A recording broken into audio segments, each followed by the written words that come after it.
എറണാകുളത്ത് NCC ക്യാമ്പിൽ അതിക്രമിച്ചു കയറിയ 10 SFI പ്രവർത്തകർക്കെതിരെ കേസ്. NCC ക്യാമ്പിലെ ഭക്ഷ്യവിഷബാധയിൽ പ്രതിഷേധിച്ച് തൃക്കാക്കര KMM കോളേജിലേക്ക് SFI പ്രവർത്തകർ അതിക്രമിച്ചു കയറി സംഘർഷമുണ്ടാക്കിയെന്ന് FIR. SFI ജില്ലാ സെക്രട്ടേറിയറ്റ് അംഗം ഭാഗ്യലക്ഷ്മി ഒന്നാം പ്രതിയാണ്. എറണാകുളത്ത് നിന്നും കൃഷ്ണപ്രിയയാണ് ചേരുന്നത്. കൃഷ്ണപ്രിയ, ഇന്നലെ രാത്രിയിലായിരുന്നു ഇത്തരത്തിലൊരു ഭക്ഷ്യവിഷബാധ ഏൽക്കുന്നതും നിരവധി വിദ്യാർത്ഥികൾ ആശുപത്രിയിലാകുന്നതും. അതിനെ തുടർന്ന് രക്ഷിതാക്കളും അധികൃതരുമായിട്ട് ചെറിയ സംഘർഷമൊക്കെ അവിടെ ഉണ്ടായിരുന്നു.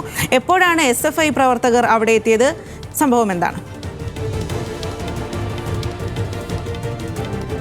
രാത്രി ഈ ഒരു സംഭവം, അതായത് ഈ കുട്ടികൾക്ക് ഭക്ഷ്യവിഷബാധയുണ്ടായി എന്ന വാർത്ത പുറത്തു വന്നതിന് ശേഷം നിരവധി ജില്ലയ്ക്കകത്തും പുറത്തു നിന്നുമായി നിരവധി രക്ഷിതാക്കളാണ് ഈ ആശുപത്രി പരിസരത്തേക്കും അതുപോലെ തന്നെ ഈ ക്യാമ്പ് നടന്ന KMM കോളേജിലേക്കും ഒക്കെ എത്തിയിരുന്നത്. ഈ ഒരു ഘട്ടത്തിൽ ഈ രക്ഷിതാക്കളെ ആരെയും ഈ ക്യാമ്പ് നടന്ന ഈ കോളേജിനകത്തേക്ക് കടത്തി വിട്ടിരുന്നില്ല.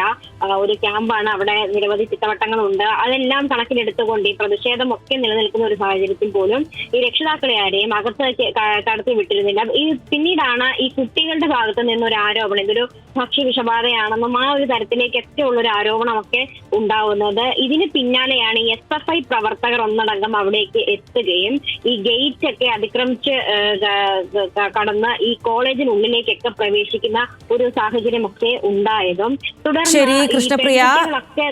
എറണാകുളത്ത് NCC ക്യാമ്പിൽ അതിക്രമിച്ച് കയറിയവർക്ക് SFI പ്രവർത്തകർക്കെതിരെ കേസെടുത്തിരിക്കുകയാണ്.